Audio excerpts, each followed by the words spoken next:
بسم اللہ الرحمن الرحیم۔ اسلامک ڈیجیٹل ہب کو دیکھنے اور سننے والے معزز خواتین و حضرات، السلام علیکم۔ دوستو، تاریخ انسانی میں یروشلم وہ واحد شہر ہے جو دنیا میں موجود 3 سب سے بڑے اور اہم مذاہب یعنی مسلمان، عیسائی اور یہودیوں کے لیے مذہبی لحاظ سے نہایت اہمیت کا حامل ہے۔ اس شہر کی تاریخ نہایت ہی پرانی ہے اور کئی مرتبہ اس پر حملے بھی ہوئے، جس کے دوران یہودی دربدر ہو کر رہ گئے۔ آج بھی ماہر آثار قدیمہ ان قدیم کھنڈرات میں موجود وہ عمارتیں تلاش کرنے کی کوشش کرتے ہیں جو اس شہر کے اجڑنے کے دوران نظروں سے اوجھل ہو گئی۔ پہلی بار یہ شہر حضرت داؤد علیہ السلام کے دور میں تعمیر ہوا۔ وہ اللہ کے جلیل القدر پیغمبر تھے۔ ان کا ذکر قرآن مجید میں 16 مرتبہ آیا ہے اور وہ پہلے پیغمبر ہے جنہیں بنی اسرائیل کی بادشاہی بھی عطا ہوئی۔ قرآن پاک میں حضرت آدم علیہ السلام کے علاوہ حضرت داؤد علیہ السلام وہ واحد پیغمبر ہے جنہیں خلیفہ کہہ کر بھی پکارا گیا ہے۔ آپ کو بادشاہت ملنے سے 1000 قبل میں وہ دور تھا جب بنی اسرائیل سے فلسطین کے اکثر علاقے چھینے جا چکے تھے۔ اس وقت بنی اسرائیل کے حکمران حضرت شمویل علیہ السلام تھے جو کہ بہت بوڑھے ہو چکے تھے۔ لہذا بنی اسرائیل نے دشمنوں کے مقابلے میں کسی بادشاہ کے لیے اللہ سے دعا مانگی۔ یوں اللہ پاک کے حکم کے مطابق حضرت شمویل علیہ السلام نے 30 سالہ طالوت کو ان پر بادشاہ مقرر کرنا چاہا، مگر بنی اسرائیل نے انہیں بادشاہ تسلیم کرنے سے انکار کر دیا اور شرط رکھی کہ جب تک صندوق سکینہ ان کے حوالے نہ کر دیے جائیں وہ طالوت کے بادشاہی کی اطاعت نہیں کریں گے۔ دوستو، یہ تابوت سکینہ آخر کیا تھا اور بنی اسرائیل اسے اتنی اہمیت کیوں دیتے تھے؟ اس بات کو سمجھنے کے لیے ہمیں تاریخ میں بہت پیچھے جانا پڑے گا۔ دراصل یہ لکڑی کا بنا ہوا ایک صندوق تھا جو حضرت آدم علیہ السلام پر نازل ہوا تھا اور پوری زندگی ان کے پاس رہا۔ آخر بطور وراثت آپ کی اولاد کو ملتا رہا، یہاں تک کہ یہ حضرت یعقوب علیہ السلام کو ملا جنہیں اسرائیل بھی کہا جاتا ہے، اور آپ کی اولاد بنی اسرائیل کہلاتی ہے۔ یوں آپ کے بعد یہ آپ کی اولاد بنی اسرائیل تک پہنچا۔ حضرت موسیٰ علیہ السلام اللہ کے جلیل القدر پیغمبر تھے اور وہ بھی بنی اسرائیل سے تھے۔ یوں یہ صندوق حضرت موسیٰ علیہ السلام تک بطور وراثت پہنچا۔ قصص الانبیاء کے مطابق اس تابوت میں تورات کا اصل نسخہ، پتھر کی 2 تختیاں جو کوہ سینا پر حضرت موسیٰ علیہ السلام کو عطا کی گئی تھیں، حضرت موسیٰ اور حضرت ہارون علیہ السلام کے عصا مبارک اور برہن، اس کے علاوہ منہ و سلوہ کا من ایک برتن میں محفوظ تھا تاکہ آنے والی نسلیں اللہ کے اس احسان کو یاد رکھیں جو صحرا میں بھٹکنے کے دوران ان پر اللہ پاک نے فرمایا۔ کیونکہ جب حضرت موسیٰ علیہ السلام فرعون سے اپنی قوم بنی اسرائیل کو نجات دلوا کر ایک صحرا میں پہنچے تو وہ ایک ویران صحرا تھا، کھانے پینے کا کوئی ذریعہ نہ تھا، لہذا اللہ پاک کے حکم پر منہ و سلوہ کھانا ان پر اترتا تھا۔ یہ تابوت در حقیقت اللہ تعالیٰ کی طرف سے بنی اسرائیل کے لیے رحمت اور برکت کا باعث ایک تحفہ تھا، اور انہیں جب بھی کوئی مشکل پیش ہوتی یا جنگ میں ہار کا خطرہ ہوتا تو بنی اسرائیل اس تابوت کو سامنے رکھ کر اللہ تعالیٰ سے جو بھی دعا کرتے وہ قبول ہوتی تھی۔ یعنی یہ تابوت بنی اسرائیل کے لیے تابوت سکینہ ثابت ہوا۔ مگر جب بنی اسرائیل گناہوں میں مبتلا ہو گئے، سرکشی اور ظلم و ستم کی انتہا کرنے لگے، تو پھر ان کی بدعمالیوں کی نحوست کی بدولت اللہ کا عذاب نازل ہوا، اور قوم عمالقہ کے ایک لشکر جرار نے بنی اسرائیل پر حملہ کر کے اسے تہس نہس کر دیا اور بنی اسرائیل کی تمام بستیوں کو تباہ کر دیا، اور اس صندوق کو بھی ساتھ لے گئے اور جا کر کوڑا کرکٹ اور نجاستوں کی جگہ پر پھینک دیا۔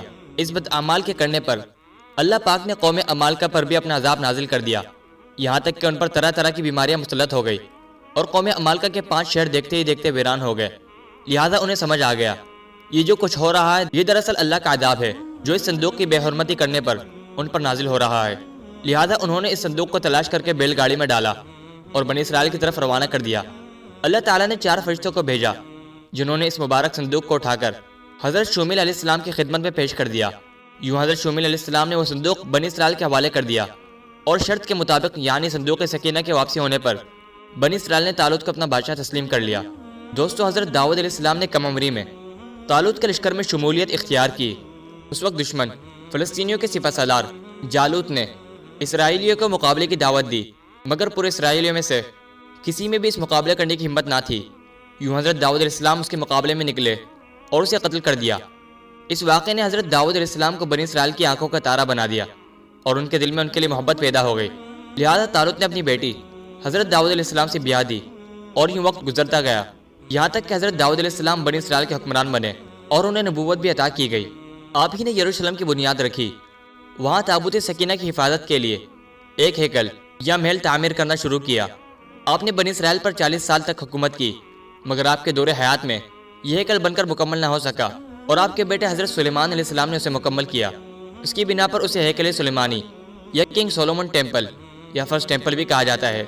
سلیمان علیہ السلام بھی اللہ کے پیغمبر تھے، اور اللہ کے حکم پر جنات کو ان کے تابع ہونے اور جانوروں کی بولیں سمجھنے کے معجزات کے علاوہ انہیں ایسی سلطنت عطا کی گئی تھی جو اس سے پہلے نہ کسی کو ملی اور نہ ہی مل سکے گی، جس کے لیے انہوں نے خود اللہ پاک سے دعا کی تھی۔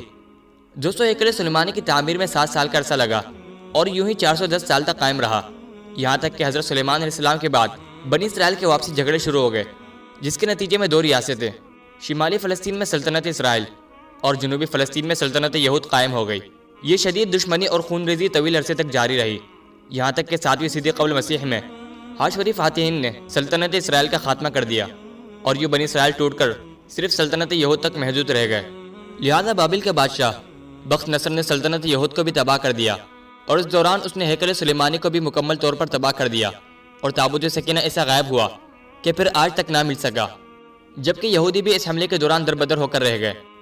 اس واقعے کے 70 سال بعد ایرانی بادشاہ کرش کبیر یا ذوالقرنین، جنہیں سائرس دی گریٹ بھی کہا جاتا ہے، انہوں نے یروشلم پر حملہ کر کے بنا کسی خون ریزی کے یروشلم کا قبضہ چھڑوایا۔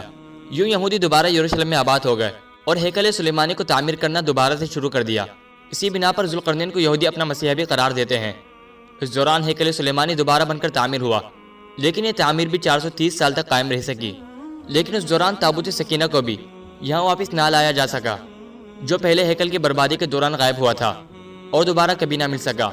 اسی عرصے کے دوران یہودی نے رومیوں کے خلاف بغاوت کی ناکام کوشش بھی کی، لہذا 70 عیسوی میں رومن حکمران ٹائٹس نے یروشلم کو تباہ کر دیا اور یوں ہیکل سلیمانی بھی دوسری دفعہ تباہ ہو گیا۔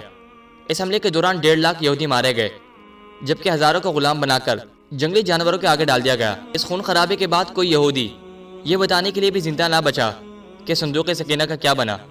مگر دوستو، آخر یہ صندوق سکینہ کہاں موجود ہے؟ اس موضوع پر دنیا کے مختلف حصوں سے مختلف دعوے سامنے آتے رہتے ہیں۔ مثال کے طور پر کچھ یہودیوں کا اس کے بارے میں دعویٰ ہے کہ اردن کے علاقے جبل نیبو کے علاقے میں کہیں موجود ہے، جبکہ کچھ لوگ ایتھوپیا کے گرجا گھر میں اس کی موجودگی کا دعویٰ کرتے ہیں، جبکہ کچھ لوگوں کا یہ ماننا ہے کہ یہ ملکہ برطانیہ کے تخت کے نیچے موجود ہے، جہاں ملکہ کی تخت پوشی کی جاتی تھی۔ غرض یہ کہ دنیا بھر سے اس کے متعلق مختلف دعوے سامنے آتے رہتے ہیں، اور ماہر آثار قدیمہ اور یہودی اسے ڈھونڈنے کے لیے ہر سر توڑ کوشش کر رہے ہیں، مگر در حقیقت یہ اس وقت کہاں موجود ہے یہ اللہ کے سوا کوئی بھی نہیں جانتا، اور یقیناً اللہ پاک جب تک اسے خود ظاہر نہ کرنا چاہے اس کو کوئی بھی کبھی بھی نہیں ڈھونڈ پائے گا۔ دوستو، مجھے امید ہے آپ کو ہر ویڈیو کی طرح یہ ویڈیو بھی پسند آئی ہوگی، اور ہم امید کرتے ہیں کہ آپ ہر ویڈیو کی طرح اس ویڈیو کو بھی بھرپور لائک کریں گے اور اپنے پیار بھرے کمنٹ سے ہماری حوصلہ افزائی کریں گے۔ اجازت دیجیے، ہمیں ملتے ہیں بہت جلد ایک اور نئی ویڈیو کے ساتھ۔ اپنا خیال رکھیں۔ اللہ تعالی ہم سب کا حامی و ناصر ہو۔